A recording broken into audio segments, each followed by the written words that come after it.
अस्सलाम वालेकुम वरहमतुल्लाहि वबरकातुहू। उम्मीद करता हूँ कि आप सब खैर आफियत से होंगे। ये क्लास आपके लिए बहुत ही ज़्यादा आज इम्पोर्टेंट और ख़ास होने वाला है, क्योंकि ये क्लास में उर्दू ग्रामर और वीवीआई ऑब्जेक्टिव क्वेश्चन करने वाले हैं। आपके लिए ये क्लास बहुत ही ज़्यादा ख़ास और फ़ायदेमंद होने वाला है, क्योंकि हम लोग आज इसमें पूरे उर्दू ग्रामर का वीवीआई ऑब्जेक्टिव करने वाले हैं। चलिए फर्स्ट क्वेश्चन आपके सामने। उससे पहले अगर चैनल को आप सब्सक्राइब नहीं किए हैं तो चैनल को सब्सक्राइब जरूर कर दीजिएगा, क्योंकि इस प्लेटफॉर्म के माध्यम से उर्दू की बेहतरीन तैयारी करवाई जाती है। चलिए फर्स्ट क्वेश्चन आपके सामने। वो इल्म जिसमें लफ्जों और कलमों की साखत से बहस की जाती है, चर्चा की जाती है। बहस का मतलब चर्चा की जाती है, जिसमें लफ्जों और कलमों की साखत से बहस की जाती है, उसे क्या कहते हैं? उसे इल्म सर्फ कहते हैं। क्या कहते हैं? इल्म सर्फ। ऑप्शन नंबर ए वाला आपका बिल्कुल सही और राइट हो जाएगा। सवाल नंबर 2 है कि इंसान के मुंह से जो आवाज निकलती है उसे क्या कहते हैं? इंसान के मुंह से जो आवाज निकलती है उसे क्या कहते हैं? हरूफ, लफ्ज, कलमा या इनमें से कोई नहीं। तो ये जो है इंसान के जो मुंह से आवाज निकलती है उसे लफ्ज कहते हैं। क्या कहते हैं? लफ्ज। ऑप्शन नंबर बी वाला आपका सही और राइट हो जाएगा। सवाल नंबर 3 आपके सामने। सवाल नंबर 3 है, माना के एतबार से लफ्ज की कितनी किस्में होती है? लफ्ज का मतलब होता है वर्ड। वर्ड कितने तरीके के, कितने किस्म के होते हैं? तो ये जो है 2 किस्म के होते हैं। कितना? 2। ऑप्शन नंबर ए वाला आपका बिल्कुल सही और राइट हो जाएगा। सवाल नंबर 4 आपके सामने। सवाल नंबर 4 है कि जिस लफ्ज का कोई माना ना हो, कह रहा है जिस लफ्ज का माना ना हो उस लफ्ज को क्या कहते हैं? तो उस लफ्ज को मौजू कहेंगे, महमल, बेमानी या फिर मौजू। तो क्या कहेंगे? जिस लफ्ज का माना नहीं होता है उस लफ्ज को लफ्ज महमल कहते हैं। ऑप्शन नंबर बी वाला आपका सही हो जाएगा। और जिसका माना होता है उसे मौजू कहते हैं। तो इसका क्या हो जाएगा? ऑप्शन नंबर बी वाला आपका सही और राइट हो जाएगा। सवाल नंबर 5 आपके सामने। जिस लफ्ज का कोई माना हो उसे क्या कहते हैं? जिस लफ्ज का कोई माना हो उसको क्या कहते हैं? अभी आपको बताए, जिस लफ्ज का माना होता है उसे मौजू कहते हैं। क्या कहते हैं? मौजू। ऑप्शन नंबर बी वा ए सी वाला आपका सही और राइट हो जाएगा। और जिसका माना नहीं होता है उसको क्या कहते हैं? महमल कहते हैं। सवाल नंबर 6 है, लफ्ज मौजू की कितनी किस्में होती है? लफ्ज मौजू की कितनी किस्में होती है? लफ्ज मौजू की कितनी किस्में होती है? 2 किस्में होती है। कितनी किस्में होती है? 2। ऑप्शन नंबर ए वाला आपका सही और राइट हो जाएगा। सवाल नंबर 7 आपके सामने। सवाल नंबर 7 है कि 2 लफ्जों के मेल बने हुए लफ्जों को क्या कहते हैं? यानी 2 लफ्ज जब मिल जाता है आपस में, 2 लफ्ज आपस में मिल जाता है, उस लफ्ज को क्या कहते हैं? देखिए, मुरक्कब कहते हैं, मुफरद कहते हैं, जमा कहते हैं या फिर 2 लफ्जी कहते हैं। तो जब 2 लफ्ज आपस में मिल जाता है उसे मुरक्कब कहते हैं। क्या कहते हैं? मुरक्कब। ऑप्शन नंबर ए वाला आपका सही हो जाएगा। और जो अकेला होता है उसको मुफरद कहते हैं, यानी सिंगुलर, ये प्लूरल है। ठीक है, ऑप्शन नंबर ए वाला आपका सही और राइट हो जाएगा। सवाल नंबर 8 आपके सामने। सवाल नंबर 8 है कि तन्हा माना देने वाला लफ्ज क्या है? क्या कहते हैं? तन्हा माना देने वाले लफ्ज को क्या कहते हैं? एक लफ्जी, मुरक्कब, मुफरद या इनमें से कोई नहीं। तो तन्हा माना देने वाले को क्या कहते हैं? क्या कहते हैं? मुफरद कहते हैं। क्या कहेंगे? मुफरद। ऑप्शन नंबर सी वाला आपका सही और राइट हो जाएगा।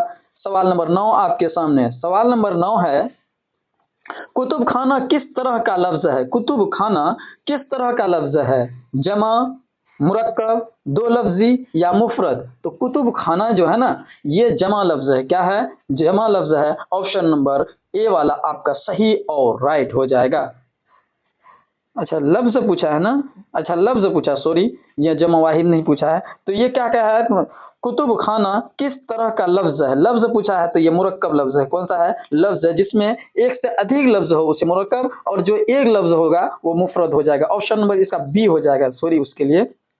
सवाल नंबर 10 आपके सामने। सवाल नंबर 10 है कि इल्म सर्फ की इस्तिलाह में लफ्ज मौजू को क्या कहते हैं? यानी इल्म सर्फ की इस्तिलाह में से लफ्ज मौजू को क्या कहते हैं? लफ्ज मौजू को क्या कहते हैं? कलमा, कलाम, इस्म या इनमें से कोई नहीं। तो लफ्ज मौजू के इस्तिलाह में लफ्ज को क्या कहते हैं? लफ्ज कलमा कहते हैं। क्या कहते हैं? कलमा। ऑप्शन नंबर ए वाला आपका सही और राइट हो जाएगा।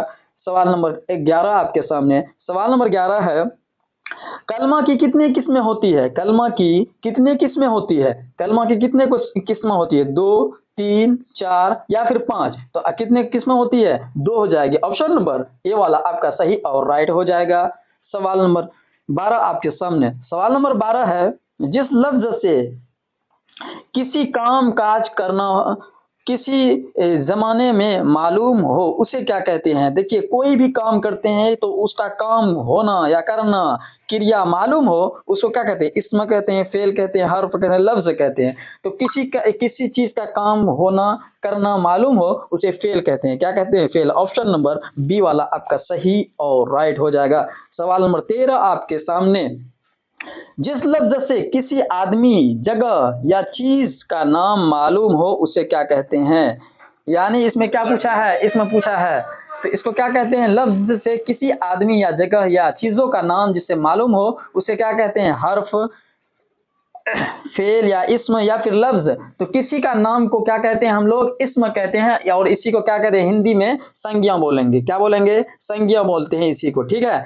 तो किसी भी जगह का या चाहे कोई भी जगह हो या फिर आदमी का नाम हो, जानवर का नाम हो, किसी का भी नाम हो, उस नाम को जो है ना हम लोग उर्दू में इस्म कहते हैं, हिंदी में संज्ञा और इंग्लिश में इसी को नाउन कहते हैं। चलिए, ऑप्शन नंबर इसका सी और सी राइट हो जाएगा। सवाल नंबर 14 आपके सामने, दर्ज झेल में से फेल की निशानदेही कीजिए। यानी फेल पूछने का है। फेल किसको बोलते हैं? जिसमें जो है काम करना मालूम हो उसी को फेल कहते हैं। तो क्या देखिए, अहमद, अहमद तो इसमें है खाना, और ये पटना, पटना भी एक नाम है, खाता है। तो ये काम होना किसमें मालूम हो रहा है? खाना। किसमें काम कर रहा है? ये खाना में काम कर रहा है। तो ऑप्शन नंबर बी वाला आपका सही और राइट हो जाएगा। सवाल नंबर 15 आपके सामने। सवाल नंबर 15 है, दर्ज झेल में हर्फ की निशानदेही कीजिए। यानी हर्फ इसमें पूछा है आपसे, लफ्ज नहीं पूछा है। तो देखिए, पर, मैं, से या इनमें से सभी।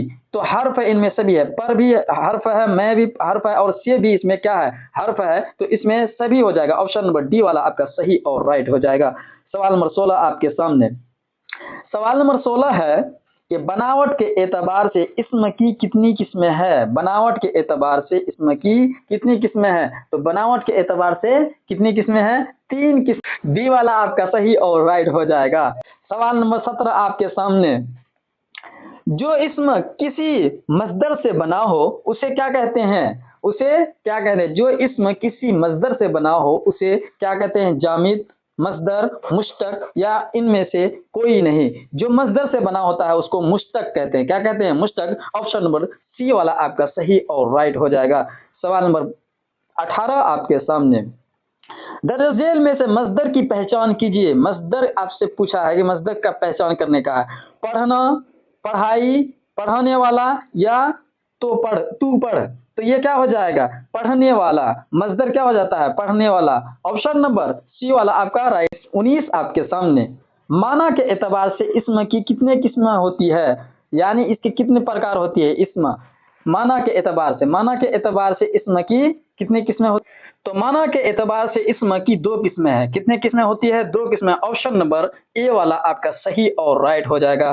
सवाल नंबर 20 आपके सामने, वो इसमें जिसमें किसी खास जगह, आदमी या चीज के नाम मालूम हो उसे क्या कहते हैं? देखिए, इसमें खास पूछा है ना, कॉमन नहीं पूछा है। इंग्लिश में से कॉमन भी बोलते हैं और खास। खास का मतलब होता है कि प्रॉपर नाउन। क्या बोलते हैं इसको? इंग्लिश में प्रॉपर नाउन बोलते हैं। तो इसमें खास पूछा है आपसे। देखिए, इस्म मारफा, इस्म नकरा, इस्म जामिद या फिर इस्म मुश्तक। तो इस्म खास पूछा है तो इस्म खास क्या हो जाएगा? इस्म मारफा हो जाएगा। क्या हो जाएगा? इस्म मारफा। ऑप्शन नंबर ए वाला आपका सही हो जाएगा। सवाल नंबर 21 है कि दर्ज झेल में इस्म मारफा की निशानदेही कीजिए। इस्म मारफा फिर पूछा है आपसे। नदी, पहाड़, शहर, ताजमहल। तो इसमें आपको मार्फा पूछा है, यानी कॉमन नाउन नहीं पूछा है आपसे, प्रॉपर नाउन पूछा है। तो इसमें प्रॉपर नाउन क्या हो जाएगा? देखिए, नदी में तो सभी नदी आ जाएगा, पहाड़ में भी हर तरह का पहाड़ आ जाएगा, सभी जगह का पहाड़ आ जाएगा, शहर में हर शहर आ जाएगा, पटना आ जाएगा, अररिया आ जाएगा, पूर्णिया आ जाएगा, हर तरह का जो है शहर इसमें आ जाएगा। लेकिन ताजमहल एक इमारत का नाम है और इसका नाम भी ले लिया गया है, इसी को कहते हैं इसम मारफा यानी proper noun. Option number D वाला आपका सही और राइट हो जाएगा। सवाल नंबर 22 आपके सामने, सवाल नंबर 22 है, इस्म मारफा की कितनी किस्में होती है? इस्म की कितने किस्में होती है? इस्म मारफा की कितनी किस्में होती है? इस्म मारफा की 5 किस्में होती है। कितने किस्में होती है? 5। ऑप्शन नंबर ए वाला आपका सही और राइट हो जाएगा। सवाल नंबर 23 आपके सामने। सवाल नंबर 23 है, दर्ज झेल में इस्म नकरा की निशानदी कीजिए। नकरा यानी कॉमन नाउन पूछा है आपसे। देखिए ताजमहल, पहाड़, अहमद और दिल्ली। देखिए ताजमहल एक इमारत का नाम है, अहमद भी एक इस्म है किसी का नाम, और दिल्ली ये भी खास जगह का नाम है। लेकिन पहाड़ देखिए हर पहाड़ आ जाएगा, हर तरह का पहाड़ आ जाएगा, इसी वजह से इसका इस्म नकरा हो जाएगा। ऑप्शन नंबर बी वाला आपका सही और राइट हो जाएगा। सवाल नंबर 24 आपके सामने। तखल्लुस किस इस्म की किस्म है? तखल्लुस, तखल्लुस क्या है? इल्म है या इल्म जामिद है, इल्म नकरा है या मसदर है? तखल्लुस एक इल्म है। क्या है? इल्म। ऑप्शन नंबर ए वाला आपका सही और राइट हो जाएगा। सवाल नंबर 25 आपके सामने। सवाल नंबर 25 है कि इल्म की कितनी किस्में होती है? इल्म की कितने किस्में होती है? तो इल्म की 3 किस्में, 4, 5 या 6। तो इल्म की कितनी किस्में होती हैं? इस्म अलम की जो है कितनी किस्में होती है? 5 किस्में होती है। कितनी किस्में होती है? 5। ऑप्शन नंबर सी वाला आपका सही और राइट हो जाएगा। सवाल नंबर 26 आपके सामने। सवाल नंबर 26 है कि दर्ज झेल में कुन्नियत की निशानदी कीजिए। कुन्नियत देखिए खान बहादुर, अबू बकर, शेर बहादुर या गालिब। तो कुन्नियत किसको कहता है मालूम है? कुन्नियत जो माँ बाप के नाम पर नाम रखता है, या माँ के इसमें निस्बत में नाम रखता है, या फिर खानदान के निस्बत में वो अपना नाम रखता है, उसी को कुन्नियत कहते हैं। तो इसमें कुन्नियत देखिए कौन सा है? अबू बकर, अबू आया है ना, अबू जिसमें आ गया इसका मतलब है वो कुन्नियत है। इसी तरह होता है उम्मे हबीबा, तो उम्मे क्या हो जाएगा? उसका माँ से वो निस्बत रखा है, इसी वजह से इसका ऑप्शन नंबर बी वाला आपका सही हो जाएगा। कुन्नियत अबू बकर हो जाएगा।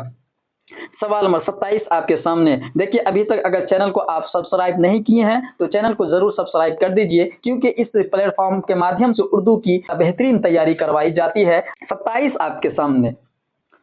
वो इस्म मारफा जो किसी इस्म के बदले आए उसे क्या कहते हैं? वो इस्म मारफा जो किसी इस्म के बदले में आए उसे क्या कहते हैं? ज़मीर, इशारा या इस्म मौसूफ या इस्म सिफत। जो किसी नाम के बदले में यूज होता है उसको हिंदी में क्या कहते हैं? सर्वनाम कहते हैं। तो उसी को उर्दू में ज़मीर बोलते हैं। क्या बोलते हैं? जो इस्म के बदले में आता है उसे क्या कहते हैं? ज़मीर बोलते हैं। ऑप्शन नंबर ए वाला आपका सही और राइट हो जाएगा। सवाल नंबर 28 आपके सामने। सवाल नंबर 28 है कि दर्ज झेल में खिताब की निशानदी कीजिए। खिताब यानी जो गवर्नमेंट की तरफ से खिताब दी जाती है, इब्न अली या गुड्डू या फिर मीर या फिर खान बहादुर। तो जो खिताब दिया जाता है ना वो खान बहादुर है। क्या है? खान बहादुर। ऑप्शन नंबर डी वाला आपका सही हो जाएगा। इब्न ये तो कुनियत में आएगा, गुड्डू ये उर्फ है, और ये जो है तखल्लुस है। इसी वजह इसमें क्या खिताब ढूंढने का है, तो ये खान बहादुर एक खिताब है। ऑप्शन नंबर डी वाला आपका सही और राइट हो जाएगा। सवाल नंबर 29 आपके सामने। सवाल नंबर 29 है, दर्ज झेल में से इसमें इशारा की निशानदी कीजिए। जिसमें इशारा किया जाता है, जिसमें क्या किया जाता है? इशारा। देखिए दोस्त, चूंकि, वो या फिर शहर। तो इसमें इशारा बताया है ना, इशारा यानी हम लोग जब किसी को इशारा से बोलते हैं उसी को ढूंढने का आता है। वो तो वो क्या है? इशारा नहीं है। कहता है वो आदमी देख रहे हैं ना, वो लड़का को देख रहे हैं ना, तो ये इस तरह हम लोग क्या करते हैं? इशारा करते हैं। तो इसी वजह से इसका ऑप्शन नंबर सी वाला आपका राइट हो जाएगा। ये आखिरी क्वेश्चन है। आप अभी तक चैनल को सब्सक्राइब नहीं किए हैं तो चैनल को जरूर सब्सक्राइब कर दीजिएगा। सवाल नंबर 30 है, जिस इस्म मारफा में एक इस्म की निस्बत वो दूसरी की तरफ यानी तरफ भेजे उसे क्या कहते हैं? यानी दूसरे की तरफ इसको इशारा करे उसे क्या कहते हैं? माहूद, मुजाफ या फिर इस्म मौसूल या फिर इस्म मुनादा। देखिए जिसको किसी के तरफ जो है इसको इशारा करे उस नाम को क्या कहते हैं? ये आप कमेंट बॉक्स में जरूर बताइएगा, या फिर हम इसको बाद में जरूर आपको बता देंगे। आप इसको रिवीजन करते रहिए, क्योंकि ऐसे सवालात आने का पूरा संभावना और उम्मीद रहता है। चलिए जब तक आप फिर मिलते हैं दूसरा वीडियो के साथ, जब तक